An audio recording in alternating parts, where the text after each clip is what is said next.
Bharatiya Janata party जीतते आ रही है और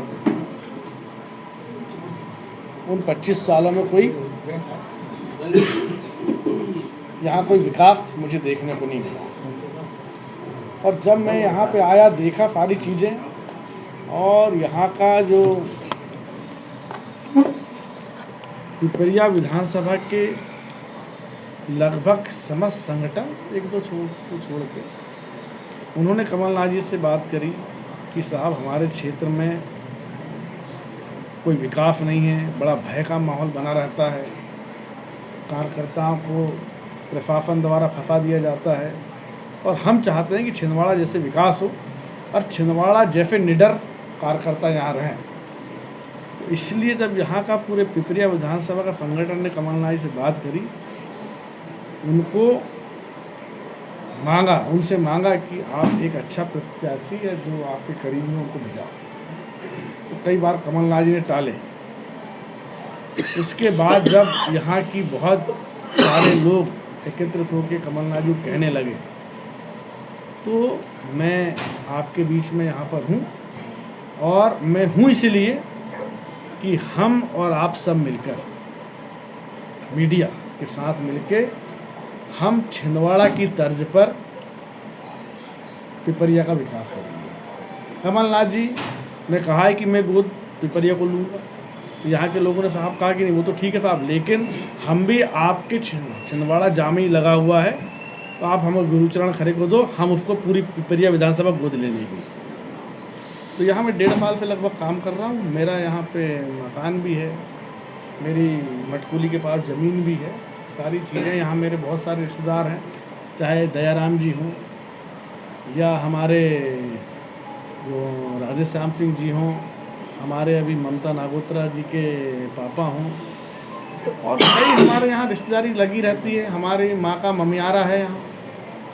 तो ये आप लोग के बीच में आए हैं और पूर्णतः मैं आपको विश्वास दिलाता हूँ कि जो 25 साल में नहीं हुआ वो 5 साल में होगा।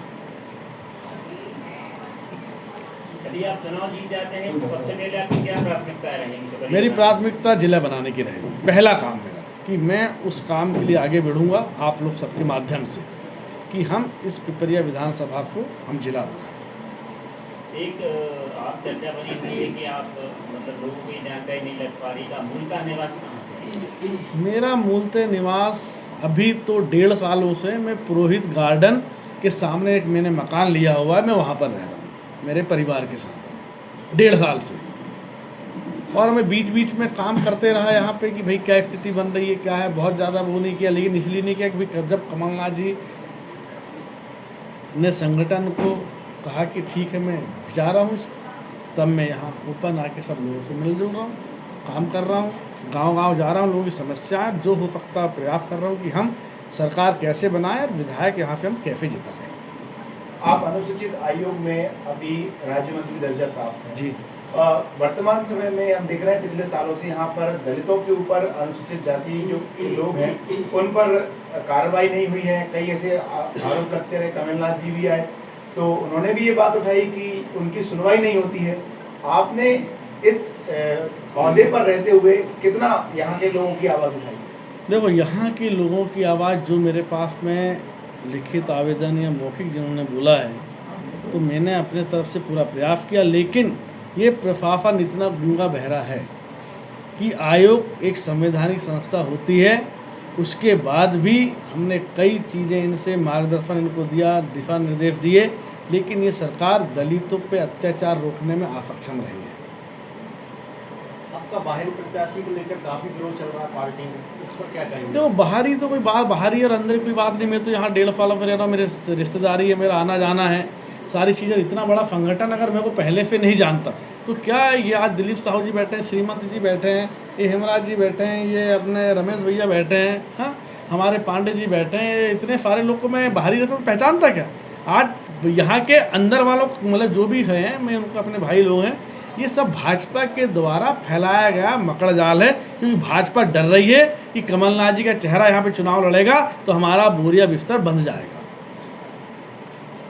एक सवाल तो मेरा भी है कि पिछले 4-5 माह से आप ज़्यादा सक्रिय हो, क्योंकि आप एक प्रतिष्ठित पद पे हैं, राज्य मंत्री दर्जे पे हैं आप, तो लोगों के जहन में ये सवाल उठता है कि अचानक से प्रकट होना, और चूँकि कमलनाथ जी के आप बहुत नज़दीकी हैं तो निश्चित रूप से आपको उस चीज़ का फ़ायदा भी मिला। अब आम वोटर के मन में ये एक एकदम से प्रश्न उठता है कि भाई इतने सालों से यहाँ कांग्रेस हाशिए पे रही है, जबकि छिंदवाड़ा लगा हुआ है, मतलब एक बड़ा नज़दीक है। तो अब यहाँ आप आम वोटर के मन की शंकाओं का समाधान कैसे करें? देखो, आम मतदाताओं से तो मेरे ख्याल से यहाँ पे पंचायत, चाहे वो हमारी बनखेड़ी ब्लॉक की हो, चाहे हमारे पिपरिया ब्लॉक की हो, जितना मैंने दौरा किया है, आप लोग से बात छुपी नहीं है, क्योंकि आपसे मैं झूठ बोल दूँ आप वो नहीं करेंगे। आप बताइए कि मेरे अलावा कौन आदमी ने गांव-गांव जाके दौरे किए हैं, और इतना बड़ा संगठन जिसके साथ खड़ा हो, तो आम मतदाता तो कांग्रेस को जिताना चाह रहा है। और मैं लोगों से मिलता हूँ, रोज़ मिलता हूँ। मेरे पास सुबह 7 बजे से रात के 11:30 बजे तक मैं लोगों से मिलता हूँ। ये आप फोटोग्राफ्स देख सकते हैं, आप भी कई बार छापते हैं खबरें। तो ये तो सिर्फ पूरा जो है कि एक भ्रम फैलाते हैं ये लोग, 1-2 दिन चलता, कहानी ख़त्म हो जाती है। अभी एक इसी सवाल में एक और सवाल छुपा है कि एक बड़ा यही नैरेटिव सेट किया जा रहा है, जिन लोगों को टिकट का पार्टी ने नहीं दी, आज जो कई जगह पे नारेबाजी भी हुई, और ये मतलब बनखेड़ी में भी हुई, और कल अलग विधानसभा क्षेत्रों में अलग अलग जगह भी ये सामने आया है लोग, तो एक नैरेटिव गढ़ा जा रहा है।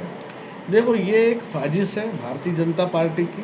कुछ लोग हमारे लोग साजिश में फंस जाते हैं, वो भी हमारे भाई लोग हैं, सब 1-2 दिन करेंगे और आ जाएंगे। और संगठन तो सुनो, मुझे आप फोटोग्राफ देखिए, मुझे संगठन का आदमी बताइए।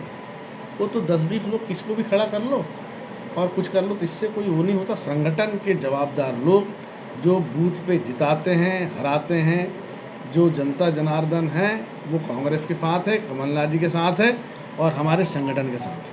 अमूमन देखा जाता है भाजपा के उम्मीदवार, भाजपा के कार्यकर्ता टिकट की मांग करते हैं, लेकिन उसके बाद उनके विरोध के स्वर दिखाई नहीं देते। यहाँ पर खुलकर विरोध कर रहे हैं। ऐसे प्रत्याशियों को और इनसे जुड़े हुए वोटरों को आप कैसे साथ देंगे? देखो, इनके साथ जुड़े वोटर और इस प्रकार की जो मानसिकता लेके चल रहे हैं, तो अगर उनसे बात सबसे की जा रही है और यही चलते रहेगा, तो फिर संगठन उसके ऊपर ये लोग जो अध्यक्ष लोग बैठे हैं, वो हम समझेंगे कि ये कांग्रेस के साथ नहीं है। आप कमलनाथ जी के करीबी हैं, जाहिर सी बात है उनके करीबी होने के कारण ही आपको ये टिकट मिलने में सफलता मिली है। यदि कमलनाथ जी मुख्यमंत्री बनते हैं तो बनखेड़ी को विधायक गुरुचरण क्या यहाँ पर सौगात देंगे? जो कार्यकर्ता, जनता जनार्दन और मीडिया की पहली आंख जो प्राथमिकता से काम बोलेगी, माननीय कमलनाथ जी के माध्यम से उसको प्राथमिकता से कराए जाएंगे। और एक बात का आपका खंडन करना चाहता हूँ मैं कि मैं कमलनाथ जी के करीबी हूँ, इसलिए टिकट नहीं मिली मुझे। ये सारा संगठन जो आया है, बैठा, ये कमलनाथ जी के पास में 10 बार गया है कि हमको गुरुचरण खरे या आपके यहाँ से कोई प्रत्याशी दे। इनसे आप पूछ सकते हैं एक आध सवाल कि ये सच्चाई है कि गुरुचरण खरे झूठ बोल रहा है। लेकिन भाई कमलनाथ जी बहुत बड़ा चेहरा है, इसमें कतई संदेह नहीं। और वो पूर्व मुख्यमंत्री कहना भी वो है, वो तो मुख्यमंत्री हैं, आज भी मुख्यमंत्री, अभी बनने भावी मुख्यमंत्री हैं। लेकिन इतने बड़े उसमें आपका और उसमें काम करने की शैली में और सुधार आएगा या बढ़ेगा, यानी आपके पास बहुत सारे दायित्व आना चाहिए। मेरा कहने का मतलब उसमें 3-4 ऐसे कोई कंडिका बताएं आप जो आपकी प्रमुख रहेंगे। क्या सोच विजन रखा है आपने? देखो, मैंने यहाँ सिर्फ पिपरिया का विकास का विजन रखा है कि हम पिपरिया को छिंदवाड़ा जैसे कैसे बनाएं, उसके लिए हम क्या क्या प्राथमिकता में निर्माण कार्य हों, या यहाँ जो ब्लॉक बना है, यहाँ अधिकारी, डॉक्टर, सब कई चीज़ें हैं। तो हम इसको आप लोगों के माध्यम से मिलके एक हम आपके साथ, ईश्वर ने करा आप लोग का आशीर्वाद साथ रहा, मैं जीतता हूँ, तो फिर आपके साथ प्रेस वार्ता करूँगा और आपसे मैं प्राथमिकता फिर लूँगा सब जनता जनार्दन कार्यकर्ताओं के बीच में कि हमारी कौन कौन सी प्राथमिकताएं हैं जो 25 साल से नहीं हो पाया वो हम ये 5 साल में कैसे इनको करें। क्योंकि मैं अकेला मान लो मैंने किया, हो सकता है वो आपको पसंद नहीं आया, भैया ये काम पहले नहीं होना था, ये काम हो, तो मैं सबके साथ बैठकर क्रमबद्ध सूची बना के और मैं यहाँ पे कुछ अपना वचन पत्र भी जारी करने वाला हूँ आप लोग के माध्यम से कि भैया कौन कौन सी प्राथमिकता उसको मैं जारी करूँगा और मैं कमलनाथ जी के पास पेश करूँगा। और जब सीएम कमलनाथ जी होंगे और आपके आशीर्वाद से मुझे टिकट मिला और मैं जीता हूँ तो कोई बात छिंदवाड़ा के साथ जो काम होगा वो पिपरिया के साथ होगा। तो आपको ऐसा क्या लगता है कि मतलब अपने विधानसभा में, पिपरिया विधानसभा में कौन कौन सी कमियां हैं, मतलब मैंने जिनको महसूस आप किया दूर करना चाहते हैं? कि यहाँ जिला बनना चाहिए था, वो जी। नहीं बना। जी। यहाँ मेडिकल की जो सुविधाएं होनी थी वो नहीं है। यहाँ जो अधिकारी लोग मान लो एसडीएम एक जगह पे डील करते हैं, यहाँ हाँ तो ये यहाँ पे नहीं है। हमारी जो झिरपा रोड बननी चाहिए थी कई सालों से वो नहीं बनी है। हमारे खेल ग्राउंड नहीं है यहाँ पर। आम जनताओं के लिए मैंने देखा कि सुविधाएं रोड में जाओ के देखता हूँ तो हमारे छिंदवाड़ा में आप लोग आइए, मैं अपने गाड़ी सारी आपको दूंगा, आप देखिए हर जगह छोटे छोटे गांव में बहुत अच्छी रोड बनी है। यहाँ मैं जब जाता हूँ तो ऊपर नीचे कहीं रोड ही नहीं है, कहीं कुछ है, कहीं इस प्रकार ये का। तो आप बता रहे हैं विकास की बातें, भाजपा के कौन से मामले ऐसे हैं जिनको आप टारगेट करेंगे इस चुनाव में कि उन्होंने क्या क्या नहीं किया यहाँ पे या क्या गलत किया? सबसे पहले मैं कमीशन खोरी बंद कराऊंगा, रेत का उत्खनन जो अवैध हो रहा है वो बंद कराऊंगा। जो कार्यकर्ताओं के ऊपर और जो हमारे जनता जनार्दन के ऊपर ज़बरदस्ती के झूठे केस सारी चीज़ यहाँ पे बनाई है तो उससे भय मुक्त पिपरिया में बनाऊंगा। डर का माहौल ख़त्म करना है कि इसका मान लो अभी आप हैं, आप ही ने इनके खिलाफ में कुछ छाप दिया तो ये कहीं ना कहीं से प्रेफराइज करा देंगे आप लोगों को कि नहीं ये गलत छपी है, ये ऐसा है। ये इससे मैं आपको निजात दिलाने का पूरा प्रयास करूंगा, ये मेरा उद्देश्य है। भाजपा ने इन 5 सालों में पिपरिया और यहाँ पे बनखेड़ी क्षेत्र में विकास कार्य भी कराए हैं, लेकिन उस पर क्या कहना है आपका? देखो जो अच्छे काम हुए हैं उसका स्वागत है और जो नहीं हुए हैं आप लोग जिताएंगे तो मैं कराऊंगा। विगत 20 वर्षों से यहाँ पर भाजपा जीत दर्ज करती आ रही है और कांग्रेस को पराजय मिल रही है, तो इसीलिए तो आप कैसे देखें? इसीलिए तो कमलनाथ जी ने छिंदवाड़ा पे ये पहुंचाया, संगठन मांगने गया था, उनसे मांगा है उन्होंने, इसीलिए ये थोड़ा परिवर्तन दिख रहा है आपको। क्या 25 साल से क्या यहाँ स्थानीय जो भी कैंडिडेट उनको टिकट नहीं दी गई? सबको तो दी गई है। 5 बार 25 साल हो गए तो यहाँ पे इसलिए थोड़ा सा संगठन ने उनसे निवेदन किया, उनसे बात की, तब जाकर संगठन के कहने पर, कमलनाथ जी ने कहीं नहीं किया है, संगठन के कहने पर ये सारे लोग आप इनसे मेरे जाने के बाद भी पूछ लेंगे कि संगठन ने डिमांड करी है, संगठन ने मांग करी है, कार्यकर्ताओं पदाधिकारियों ने मांग करी, तब कमलनाथ जी ने मुझे भेजा है। अभी उनकी नाराजगी कैसे दूर करेंगे आप? क्या सबसे महत्वपूर्ण आपके सामने अभी जो है कि उनकी नाराजगी दूर करना? हम नाराजगी सब थोड़ा बहुत जब परिवार बढ़ता है तो जैसी बातें आते रहती, थोड़ी गुस्सा ज़्यादा है, कम हो जाएगी, 1-2 दिन में सब कम हो जाता है। और जो कुछ प्रायोजित भी चलता है उस पर भी रोक लगाएगा संगठन। आप चुनाव जीते, हमारी बहुत बहुत हार्दिक शुभकामनाएं कि आप जैसा एक कद्दावर चेहरा यहाँ मिले। और निश्चित रूप से काफ़ी कमियां इस क्षेत्र में रही हैं। घटिया आपने निर्माण का बोला, मैं सुधार करूँगा कि निर्माण तो हुए लेकिन घटिया निर्माण। बिल्कुल। दूसरा मैं ये आपसे कहूँगा कि एक हम लोग आम पब्लिक के बीच में रहते हैं, ईश्वर ना करे सरकार कमलनाथ जी की बनती है और कहीं आप यहाँ जीतने में असफल होते हैं। ये मैं पत्रकारिता के हिसाब से कह रहा हूँ, मेरा ये व्यक्तिगत वो नहीं है, आपसे अदरवाइज नहीं है। तो ऐसी स्थिति में भी गुरुचरण यहाँ सक्रिय रहेंगे जो सक्रियता आज दिखा रहे हैं। गुरुचरण खरे पहली बात तो चुनाव जीतेंगे और 70,000 से अधिक मतों से जीतेंगे, पहली प्राथमिकता। गुरुचरण खरे पिपरिया छोड़ के कभी नहीं जाएंगे। मैं राज्य मंत्री का दर्जा आज भी है और सरकार अभी आचार संहिता चल रही है, आचार संहिता खत्म होगी तो फिर भी मैं राज्य मंत्री रहूँगा। जिन लोगों ने आपने हमारे संगठन ने साथ दिया है, इनकी सुख दुख सारी चीज़ में पूरी पिपरिया की लड़ाई लड़ने के लिए मैं आपके बीच में हमेशा मौजूद रहूँगा। एक सवाल छोटा और पूछना चाहता हूँ, यहाँ पे अक्सर ये हुआ है कि सांसद यहाँ पर बीजेपी के विगत 3 दशक हो चुके हैं, एमएलए यहाँ 15 साल से हैं, एक ट्रेन जैसी छोटी सी चीज़ यहाँ नहीं मिल पाती है। विजन नहीं है काम करने का। मेरा सवाल और भी आगे है।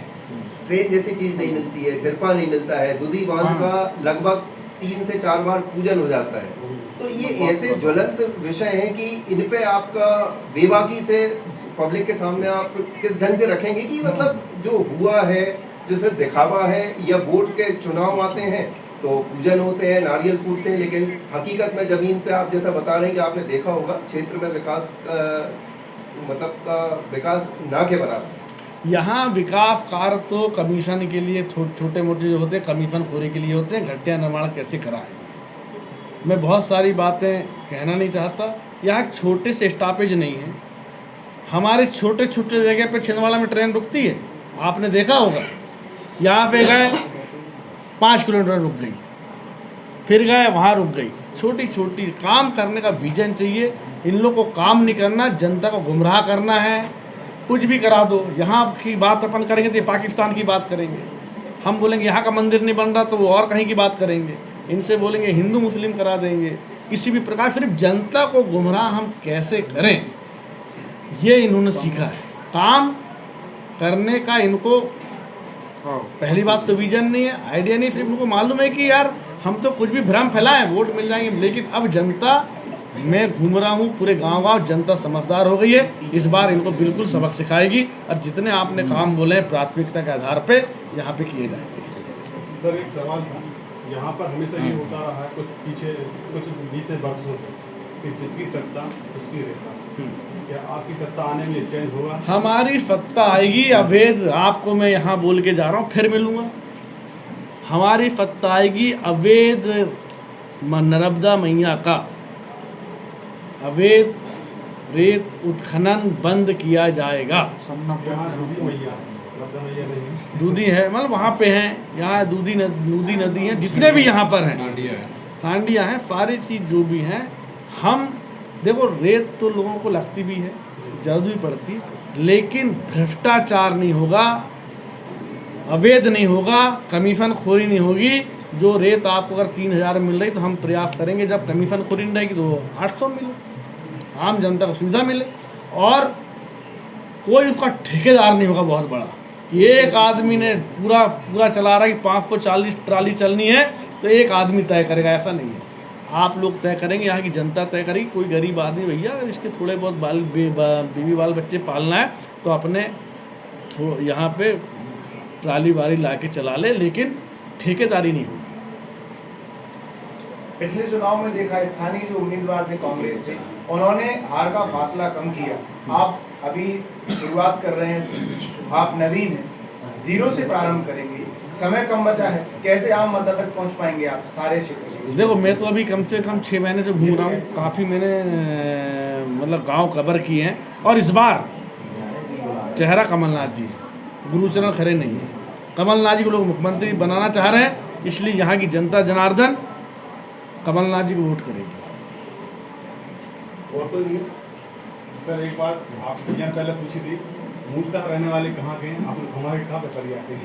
नहीं, पिपरिया में मैंने कहा कि मैं यहाँ पे मेरा मूलतः जुन्नारदेव है, जो आपकी मटकुली और झिरपा लगा हुआ क्षेत्र है। मैं